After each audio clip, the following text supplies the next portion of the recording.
Welcome back to official Akhtar Rahman sir YouTube channel. एका नवीन व्हिडिओमध्ये आपले पुन्हा एकदा स्वागत आहे मित्रांनो। महाराष्ट्र शिक्षक पात्रता परीक्षा महाटेट 21 जून 2026 पेपर 1 आणि पेपर 2 साठी समाजशास्त्र विषयाचे आपण इयत्ता 5वी ते 12वीच्या पाठ्यपुस्तकावर आधारित काही सिलेक्टेड आणि इम्पॉर्टंट प्रश्न आजच्या या व्हिडिओच्या माध्यमातून पाहणार आहोत मित्रांनो। व्हिडिओ क्रमांक 17 आपण आज पाहणार आहोत मित्रांनो। यापूर्वी आपण आपल्या चॅनलच्या माध्यमातून 16 व्हिडिओ प्लेलिस्टमध्ये अपलोड केलेले आहेत, ते सुद्धा तुम्ही पाहू शकतात, कारण संपूर्ण अभ्यासक्रम आपल्या चॅनलच्या माध्यमातून या ठिकाणी कव्हर केला जाणार आहे मित्रांनो। तर चला व्हिडिओ सुरू करूया।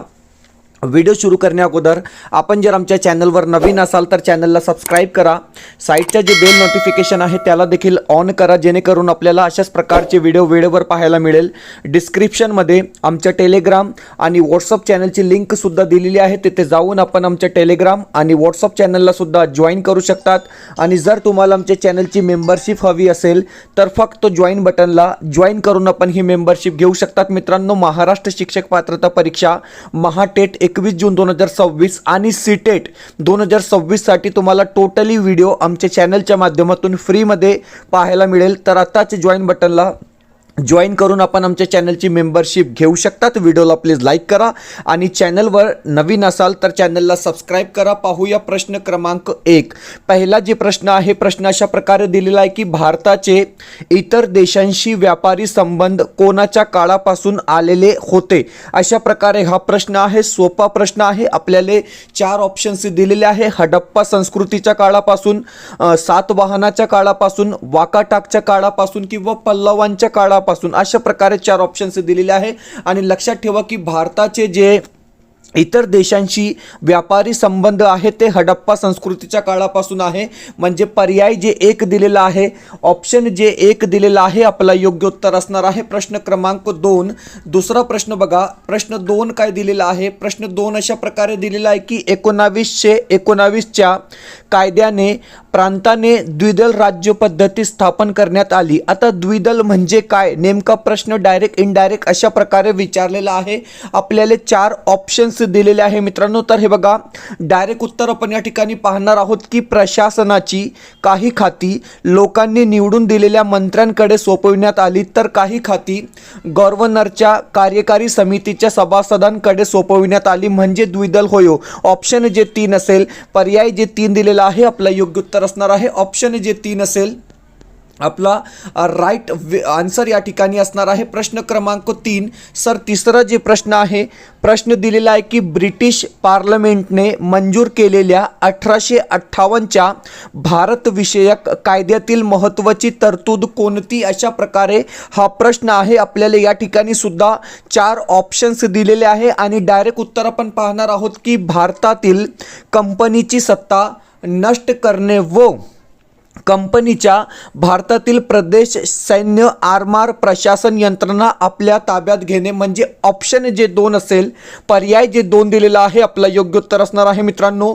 हे प्रत्येक प्रश्न पेपर 1 परिसर अभ्यास आणि पेपर 2 समाजशास्त्रासाठी महत्त्वपूर्ण प्रश्न आहे, कारण परीक्षेमध्ये 2013 ते 2025च्या परीक्षेमध्ये अशाच प्रकारचे प्रश्न वारंवार रिपीट झालेले आहे मित्रांनो। पुढचा प्रश्न, प्रश्न क्रमांक 4, कारण प्रत्येक प्रश्न जे आहे ते सिलेक्टेड प्रश्न आपण पाहत आहोत। प्रश्न दिलेला आहे की कोणत्या मूलभूत हक्काखाली बालमजुरी हा कायद्याने गुन्हा ठरविण्यात आला आहे। अशा प्रकारे हा प्रश्न आहे, सोपा प्रश्न आहे। आपल्याला या ठिकाणी सुद्धा 4 ऑप्शन्स दिलेले आहे की न्यायालयाकडे दाद मागण्याचा हक्क, ऑप्शन 2 सांस्कृतिक व शैक्षणिक हक्क, ऑप्शन 3 समानतेचा हक्क किंवा ऑप्शन 4 शोषणाविरुद्धचा हक्क। तर हे बघा, ऑप्शन जे डी असेल, पर्याय जे डी दिलेला आहे आपला योग्य उत्तर असणार आहे। ऑप्शन जे 4 असेल आपला या ठिकाणी राईट आन्सर असणार आहे मित्रांनो। या प्रश्नासंदर्भात काही स्पष्टीकरण दिलेलं आहे की स्पष्टीकरण तुम्ही पाहू शकतात की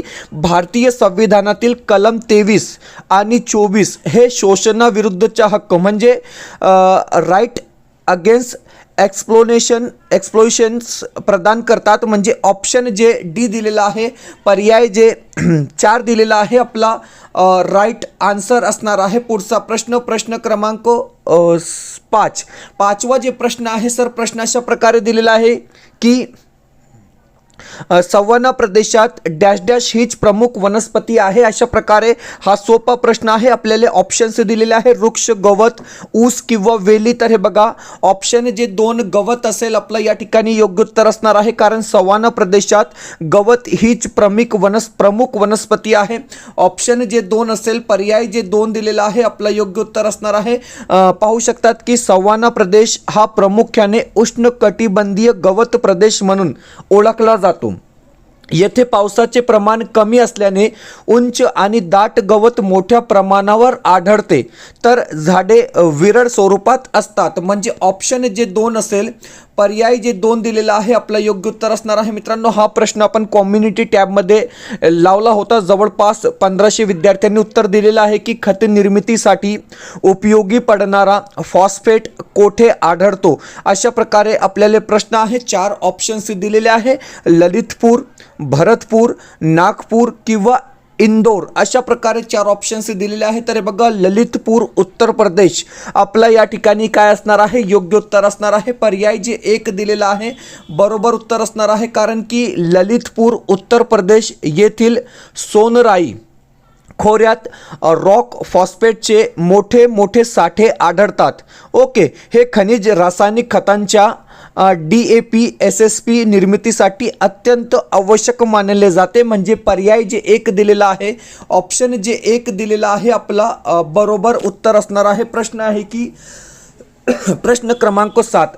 सर, 7वा प्रश्न दिला आहे की गहू उत्पादनात जगातील प्रथम क्रमांकाचा देश कोणता. इम्पॉर्टंट प्रश्न आहे मित्रांनो, आणि जनरल नॉलेजच्या बेसवर हा प्रश्न विचारलेला आहे. गहू उत्पादनात जगातील प्रथम क्रमांकाचा देश कोणता. तर हे बघा, चीन प्रथम क्रमांकाचा देश आहे. ऑप्शन जे 3 दिलेला आहे, पर्याय जे 3 असेल आपला योग्य उत्तर असणार आहे. प्रश्न क्रमांक 8. 8वा प्रश्न आहे की नकाशावरील समोच्चता रेषा जवळजवळ असल्यास जमिनीचा उतार डॅश डॅश असतो. हा प्रश्न पेपर 1 आणि पेपर 2 मध्ये 2-2 वेळा विचारला गेलेला प्रश्न आहे. आपल्याला 4 ऑप्शन्स दिलेले आहेत. तर बघा, नकाशावरील जेव्हा समोच्चता रेषा जवळजवळ असते त्या ठिकाणी जमिनीचा जे उतार आहे ते तीव्र असतो. म्हणजे ऑप्शन जे 1 दिला आहे, पर्याय जे 1 दिला आहे आपला योग्य उत्तर असणार आहे. ऑप्शन जे 1 असेल आपला बरोबर उत्तर असणार आहे. मित्रांनो, 9वा प्रश्न आहे की भारतीय संविधानाच्या सरनाम्यातील गणराज्य या शब्दाचा अर्थ काय. तर बघा मित्रांनो, गणराज्य या शब्दाचा अर्थ काय. प्रश्न अशा प्रकारे दिलेला आहे. उत्तर आहे की राज्य प्रमुख हा निवडून आलेला असतो, त्याला ते पद वंश परंपरेने मिळत नाही. म्हणजे ऑप्शन जे 3 असेल, पर्याय जे 3 दिलेला आहे आपला योग्य उत्तर असणार आहे. मित्रांनो, हा प्रश्न सुद्धा दोन्ही पेपरमध्ये वारंवार विचारला गेलेला प्रश्न आहे. प्रश्न क्रमांक 10. 10वा प्रश्न बघा, 10वा जे प्रश्न आहे सर, प्रश्न अशा प्रकारे दिलेला आहे की खालीलपैकी अयोग्य जोडी कोणती. आता हे बघा मित्रांनो, आपल्याला 4 जोड्या या ठिकाणी दिलेली आहे आणि अयोग्य जोडी ओळखा. प्रश्न अशा प्रकारे किंवा सूचना अशा प्रकारे दिलेली आहे. तर बघा, लष्करी छावणी, कटक मंडळ, पहिले जे विधान आहे बरोबर आहे. जिल्हा पातळी जिल्हा परिषद बरोबर आहे, आणि मोठी शहरे महानगरपालिका बरोबर आहे. परंतु तालुका पातळी म्हणजे नगरपालिका या ठिकाणी चुकीची जोडी दिलेली आहे. म्हणजे ऑप्शन जे 2 असेल आपली अयोग्य जोडी राहणार आहे. मित्रांनो, या प्रश्नासंदर्भात काही स्पष्टीकरण, काही माहिती दिलेली आहे. तुम्ही पाहू शकतात की नगरपालिका ही तालुका पातळी नसून ती लहान शहराच्या प्रशासनासाठी असते. तालुका पातळी तालुका स्तरावर पंचायत राज्य व्यवस्थेनुसार पंचायत समिती कार्य करते. म्हणजे ऑप्शन जे 2 दिलेला आहे, पर्याय जे 2 दिलेला आहे आपला अयोग्य विधान असणार आहे. मित्रांनो, व्हिडिओ आवडत असेल तर प्लीज व्हिडिओला लाईक करा. आपण जर आमच्या चॅनलवर नवीन असाल तर चॅनलला सबस्क्राईब करा. डिस्क्रिप्शनमध्ये आमच्या टेलिग्राम आणि व्हॉट्सअप चॅनलची लिंक सुद्धा दिलेली आहे. तिथे जाऊन आपण आमच्या टेलिग्राम आणि व्हॉट्सअप चॅनलला सुद्धा जॉईन करू शकतात. आणि जर तुम्हाला आमच्या चॅनलची मेंबरशिप हवी असेल तर फक्त जॉईन बटनला जॉईन करून आपण ही मेंबरशिप घेऊ शकतात. मित्रांनो, महाराष्ट्र शिक्षक पात्रता परीक्षा महाटेट 21 जून 2026 आणि सीटेट 2026 साठी तुम्हाला टोटली व्हिडिओ आमच्या चॅनलच्या माध्यमातून फ्रीमध्ये पाहायला मिळणार आहे. तर आत्ताचे जॉईन बटनला जॉईन करून आपण आमच्या चॅनलची मेंबरशिप घेऊ शकतात. व्हिडिओला प्लीज लाईक करा आणि चॅनलवर आपण जर नवीन असाल तर चॅनलला सबस्क्राईब करा. प्रश्न आहे की जगाचे छप्पर असे कोणत्या पठारास म्हटले जाते. सोपा प्रश्न आहे मित्रांनो, 4 ऑप्शन्स दिलेले आहे आणि उत्तर काय असणार आहे तर तिबेटचे जे पठार आहे त्याला आपण जगाचे छप्पर असे म्हणतो, म्हणजे ऑप्शन जे डी असेल, पर्याय जे 4 दिलेला आहे आपला योग्य उत्तर असणार आहे. पुढचा प्रश्न, प्रश्न क्रमांक 12वा जे प्रश्न आहे सर, 12वा प्रश्न दिलेला आहे की परराष्ट्रात राजदूताची नेमणूक कोण करतो. सोपा प्रश्न आहे, 4 ऑप्शन्स दिलेले आहे. राष्ट्रपती करतो, पंतप्रधान करतो, मंत्रिमंडळ करते किंवा सरन्यायाधीश करतो. अशा प्रकारे 4 ऑप्शन्स दिलेले आहे आणि राष्ट्रपती आपला बरोबर उत्तर असणार आहे, कारण की परराष्ट्रात राजदूताची जी नेमणूक केली जाते ते राष्ट्रपतीतर्फे केली जाते, म्हणजे ऑप्शन जे 1 असेल, पर्याय जे 1 दिलेला आहे आपला बरोबर उत्तर असणार आहे मित्रांनो. सिलेक्टेड आणि इम्पॉर्टंट प्रश्न आपण पाहत आहोत आणि सुपरफास्टपणे आपण हे प्रश्न या ठिकाणी पाहत आहोत की विधान परिषदेची निवडणूक लढवणारी व्यक्तीने वयाचे डॅश डॅश वर्ष पूर्ण करणे गरजेचे आहे किंवा वयाचे डॅश डॅश वर्ष पूर्ण असावे. अशा प्रकारे हा प्रश्न आहे. 4 ऑप्शन्स दिलेले आहे आणि उत्तर काय असणार आहे की विधान परिषदेची निवडणूक लढणारी व्यक्तीचे वय 30 वर्ष पूर्ण असावे, म्हणजे ऑप्शन जे 2 आहे, पर्याय जे 2 दिलेला आहे आपला बरोबर उत्तर असणार आहे. पुढचा जे प्रश्न आहे सर, प्रश्न दिलेला आहे की चीनमधील सर्वात जास्त लांबीची नदी कोणती. अशा प्रकारे हा प्रश्न आहे. आता हा प्रश्न सुद्धा एक जनरल नॉलेजच्या बेसवर आपल्याला या ठिकाणी विचारलेला आहे. आपल्याला 4 ऑप्शन्स दिलेले आहे आणि योग्य उत्तर काय असणार आहे तर यागत्से, म्हणजे ऑप्शन जे 2 असेल, पर्याय जे 2 दिलेला आहे आपला बरोबर उत्तर असणार आहे. ऑप्शन जे 2 असेल आपला योग्य उत्तर असणार आहे मित्रांनो. प्रश्न क्रमांक 15 सर, 15वा प्रश्न आहे की श्रीलंकेची जुन्या काळातील राजधानी कोणती. अशा प्रकारे हा प्रश्न आहे. कोलंबो, त्रिकोमाली, अनुराधापूर किंवा कॅन्डी. अशा प्रकारे 4 ऑप्शन्स दिलेले आहे आणि श्रीलंकेतील जुन्या काळाची जी राजधानी आहे मित्रांनो ती अनुराधापूर असणार आहे, म्हणजे ऑप्शन जे 3 दिलेला आहे, पर्याय जे 3 दिलेला आहे आपला बरोबर उत्तर असणार आहे. ऑप्शन जे 3 असेल आपला योग्य उत्तर असणार आहे मित्रांनो. हा प्रश्न सुद्धा परीक्षेत 3-4 वेळा विचारला गेलेला प्रश्न आहे. रिपीटेड क्वेश्चन आहे की रिस्टर हे डॅश डॅश तीव्रता मोजण्याचे एकक आहे. ज्वालामुखी, भूकंप, मंद हालचाली किंवा भूपट्ट निर्मिती. अशा प्रकारे 4 ऑप्शन्स दिलेले आहे. भूकंप आपला बरोबर उत्तर असणार आहे, कारण की रिस्टर हे भूकंपाची तीव्रता मोजण्याचे एकक आहे. ऑप्शन जे 2 असेल, पर्याय जे 2 दिलेला आहे आपला बरोबर उत्तर असणार आहे. प्रश्न क्रमांक 17वा प्रश्न आहे की वाऱ्याचा वेग डॅश डॅश असा सांगितला जातो. आपल्याला 4 ऑप्शन्स दिलेले आहे. किलोमीटर प्रति तास, किलोमीटर प्रति मिनिट, मीटर प्रति सेकंद किंवा मिलीमीटर प्रति दिन. तर हे बघा, वाऱ्यांचे जे वेग आहेत ते किलोमीटर प्रति तास असा सांगितला जातो. ऑप्शन जे 1 असेल, पर्याय जे 1 दिलेला आहे आपला बरोबर उत्तर असणार आहे. प्रश्न क्रमांक 18वा प्रश्न बघा. 18वा जे प्रश्न आहे की कोल्हापूर जिल्ह्यातील दाजीपूर अभयारण्य कोणत्या प्राण्यासाठी प्रसिद्ध आहे. ओके, 4 ऑप्शन्स आहे. वाघ, गवा, सिंह किंवा हत्ती. तर लक्षात ठेवा की कोल्हापूर जिल्ह्यातील जे दाजीपूर अभयारण्य आहे ते गवा या प्राण्यासाठी प्रसिद्ध आहे, म्हणजे ऑप्शन जे 2 असेल, पर्याय जे 2 दिलेला आहे आपला बरोबर उत्तर राहणार आहे. ऑप्शन जे 2 असेल योग्य उत्तर असणार आहे. प्रश्न क्रमांक 19वा प्रश्न आहे की विद्येचे माहेरघर म्हणजे डॅश डॅश विद्येचे माहेरघर असणाऱ्या शहराची ओळख महाराष्ट्रातील IT हब म्हणून आहे. अशा प्रकारे हा प्रश्न आहे. ऑप्शन्स आहे मुंबई, नागपूर, नाशिक किंवा पुणे. अशा प्रकारे 4 ऑप्शन्स दिलेले आहेत. तर हे बघा, पुणे या शहराला आपण IT हब म्हणून ओळखतो, म्हणजे ऑप्शन जे डी असेल, पर्याय जे 4 दिलेला आहे आपला बरोबर उत्तर असणार आहे. ऑप्शन जे 4 असेल राईट आन्सर या ठिकाणी राहणार आहे. प्रश्न आहे की मीरत खटल्यात पुढीलपैकी कोणाला ब्रिटिश सरकारने अटक केली न होती. अशा प्रकारे हा प्रश्न आहे. तर हे बघा, राजेंद्र लहिरी आपलं या ठिकाणी बरोबर उत्तर असणार आहे. ऑप्शन जे डी दिला आहे, पर्याय जे डी दिलेला आहे आपला योग्य उत्तर असणार आहे मित्रांनो. प्रत्येक प्रश्न जे आहे ते परीक्षेसाठी इम्पॉर्टंट प्रश्न आहे मित्रांनो. जशा प्रकारे आपले प्रश्नसंच इम्पॉर्टंट आहे. महाटेट 21 जून 2026 साठी अपडेट क्वेश्चन सेट पेपर 2 साठी.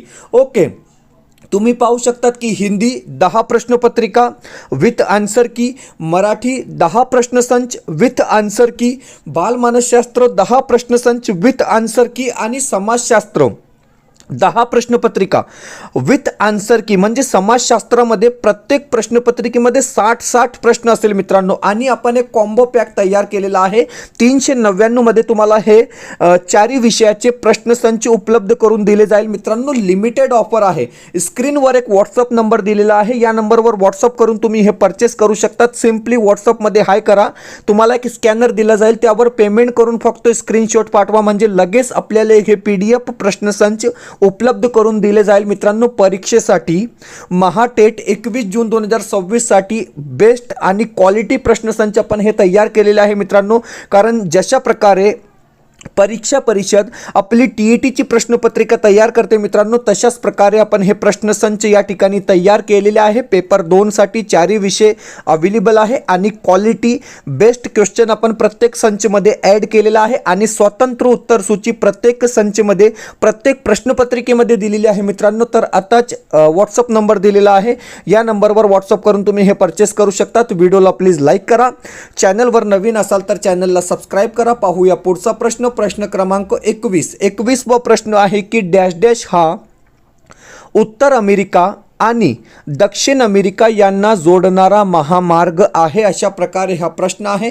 उत्तर काय असेल मित्रांनो? पॅन अमेरिकन महामार्ग. म्हणजे ऑप्शन जे 3 आहे, पर्याय जे 3 दिलेला आहे, आपला बरोबर उत्तर असणार आहे. पुढचा प्रश्न. प्रश्न क्रमांक 22 व प्रश्न आहे की कोलेरू हे गोड्या पाण्याचे सरोवर डॅश डॅश राज्यात आहे. अशा प्रकारे हा प्रश्न आहे. PYQ आहे. आपल्याला 4 ऑप्शन्स दिलेले आहे. ओडिसा, ऑप्शन 2 केरळ, ऑप्शन 3 तामिळनाडू किंवा ऑप्शन 4 आंध्र प्रदेश. तर हे बघा मित्रांनो, कोलेरू हे गोड्या पाण्याचे सरोवर आंध्र प्रदेश राज्यात आहे. म्हणजे ऑप्शन जे 4 असेल, पर्याय जे 4 दिलेला आहे, आपला बरोबर उत्तर असणार आहे. ऑप्शन जे 4 असेल आपला योग्य उत्तर असणार आहे. पुढचा प्रश्न. प्रश्न क्रमांक 23 वा प्रश्न आहे की मॅग्रीव म्हणजे कांदळवन, याला कांदळवन असे काहीतरी म्हणतात.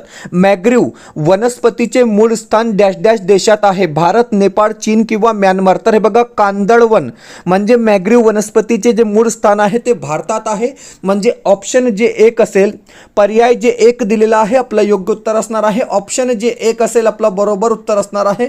पुढचा प्रश्न. प्रश्न क्रमांक 24 वा प्रश्न काय आहे की निमलष्करी दलात पुढीलपैकी कोणाचा समावेश होतो? निमलष्करी दलात कोणाचा समावेश होतो? तर BSF म्हणजे सीमा सुरक्षा दल. ऑप्शन जे 1 असेल, पर्याय जे 1 असेल, आपला योग्य उत्तर असणार आहे. ऑप्शन जे 1 दिलेला आहे, आपला बरोबर उत्तर राहणार आहे. पुढचा प्रश्न. प्रश्न क्रमांक 25 वा प्रश्न काय आहे? 25 वा प्रश्न दिला आहे की परकीय वर्चस्वापासून मुक्त आणि अंतर्गत कारभाराबाबत पूर्ण स्वातंत्र्य अशा स्वतंत्रपणे कारभार करणाऱ्या देशांना डॅश डॅश असे म्हटले जाते. अशा प्रकारे हा प्रश्न आहे. आपल्याला 4 ऑप्शन्स दिलेले आहे. सार्वभौम, स्वावलंबी, विकसनशील किंवा विकसित. अशा प्रकारे 4 ऑप्शन्स दिलेले आहेत. तर हे बघा, ऑप्शन जे 1 असेल, पर्याय जे 1 सार्वभौम दिलेला आहे, आपला योग्य उत्तर असणार आहे. मित्रांनो, व्हिडिओ आवडत असेल तर प्लीज व्हिडिओला लाईक करा. आपण जर आमच्या चॅनलवर नवीन असाल तर चॅनलला सबस्क्राईब करा. पुढचा जे प्रश्न आहे, प्रश्न क्रमांक 26 दिलेला आहे की देवप्रयाग जवळ भगीरथी नदी कोणत्या नदीला मिळते? 4 ऑप्शन्स दिलेले आहे. घागरा नदी, कोसी नदी, अलकनंदा नदी किंवा महानंदा नदी. तर लक्षात ठेवा की देवप्रयाग जवळ भगीरथी नदी जी आहे ते मित्रांनो अलकनंदा नदीला मिळते. म्हणजे ऑप्शन जे 3 असेल, पर्याय जे 3 दिलेला आहे, आपला राईट आन्सर या ठिकाणी राहणार आहे. प्रश्न क्रमांक 27 आहे की केंद्र भागातील जास्त दाबाकडून सभोवतालाच्या कमी दाबाकडे चक्राकार दिशेत वाहणारे वारे कोणते? अशा प्रकारे हा प्रश्न आहे. आपल्याला या ठिकाणी सुद्धा 4 ऑप्शन्स दिलेले आहे. खारे वारे, मतलई वारे, प्रत्यावर्त वारे किंवा आवर्त वारे. तर हे बघा मित्रांनो, या ठिकाणी जे उत्तर असणार आहे प्रत्यावर्त वारे, आपला बरोबर उत्तर असणार आहे. आता प्रत्यावर्त वारे म्हणजे काय, या संदर्भात काही नोट्स दिलेली आहे. तुम्ही पाहू शकतात की जेव्हा एखाद्या क्षेत्राच्या केंद्रभागी जास्त दाब म्हणजे हाय प्रेशर असतो आणि सभोवतालातील कमी दाब म्हणजे लो प्रेशर असतो, तेव्हा केंद्र भागातील जास्त दाबाकडून सभोवतालाच्या कमी दाबाकडे चक्राकार दिशेत वारे वाहतात. यालाच आपण प्रत्यावर्त वारे असे म्हणतो. पुढचा जे प्रश्न आहे, प्रश्न क्रमांक 28 वा प्रश्न आहे की कायदेमंडळ कार्यकारी मंडळ व न्यायमंडळ ही शासन व्यवस्थेची क्षेत्र स्वतंत्र हवीत. त्यायोगे समाजात स्वातंत्र्य, समता, जीवित व वित्ताची हमी निर्माण होईल. हा डॅश डॅश सिद्धांत आहे, तर सत्ता विभाजनाचा सिद्धांत आहे. म्हणजे ऑप्शन जे एक असेल, पर्याय जे एक दिलेला आहे आपला बरोबर उत्तर असणार आहे. ऑप्शन जे एक असेल आपला योग्य उत्तर असणार आहे. मित्रांनो, पुढचा जे प्रश्न आहे सोपा प्रश्न आहे सर. प्रश्न आहे की डॅश डॅश हा सर्वात मोठा महासागर आहे. हिंदी महासागर, पॅसिफिक महासागर, अँटार्क्टिका किंवा आर्क्टिक महासागर. तर हे बघा मित्रांनो, पॅसिफिक महासागर हा सर्वात मोठा महासागर आहे. म्हणजे ऑप्शन जे दोन असेल, पर्याय जे दोन दिलेला आहे आपला बरोबर उत्तर असणार आहे. पुढचा जे प्रश्न आहे प्रश्न क्रमांक 30वा जे प्रश्न आहे सर. प्रश्न आहे की पंजाबचा राज्य पक्षी कोणता? पोपट, गरुड, कबूतर किंवा कावळा. तर हे बघा, पंजाबचा राज्य पक्षी गरुड असणार आहे. म्हणजे बांज. ऑप्शन जे दोन असेल, पर्याय जे दोन दिलेला आहे आपला योग्य उत्तर असणार आहे. मित्रांनो, अशा प्रकारे आपण महाराष्ट्र शिक्षक पात्रता परीक्षा महाटेट 21 जून 2026 साठी पुन्हा काही इम्पॉर्टंट आणि सिलेक्टेड प्रश्न आजच्या या व्हिडिओच्या माध्यमातून पाहिले आहोत. मित्रांनो, समाजशास्त्र पेपर 1 आणि पेपर 2 साठी, म्हणजे पेपर 1ला परिसर अभ्यास असतो आणि पेपर 2ला समाजशास्त्र असतो. मित्रांनो, अपडेट नोट्स आहे, हे तुम्हाला 499 आणि हे तुम्हाला 399 मध्ये मिळणार आहे. आणि जर तुम्हाला पेपर 1 आणि पेपर 2 साठी कॉम्बो पॅक पाहिजे तर फक्त 699 मध्ये तुम्हाला पेपर 1 आणि पेपर 2 चे संपूर्ण प्रश्नपत्रिका या ठिकाणी दिली जाणार आहे. मित्रांनो, विथ आन्सर की. व्हॉट्सअप नंबर दिलेला आहे, या नंबरवर व्हॉट्सअप करून तुम्ही हे परचेस करू शकतात. क्वालिटी बेस्ड प्रश्नसंच पण या ठिकाणी तयार केलेले आहे मित्रांनो. आणि जर तुम्हाला कोणत्याही एका किंवा 2 विषयासाठी ही प्रश्नपत्रिका पाहिजे मित्रांनो, तर 100 रुपयामध्ये तुम्हाला 10 प्रश्नपत्रिका या ठिकाणी दिली जाणार आहे. जर फक्त समाजशास्त्र विषयाची प्रश्नपत्रिका पाहिजे तर 100 रुपयामध्ये तुम्हाला 10 प्रश्नपत्रिका दिली जाईल. व्हॉट्सअप नंबर दिलेला आहे, या नंबरवर कॉन्टॅक्ट करून तुम्ही हे परचेस करू शकतात. भेटूया पुढच्या व्हिडिओमध्ये काही नवीन प्रश्नांसोबत.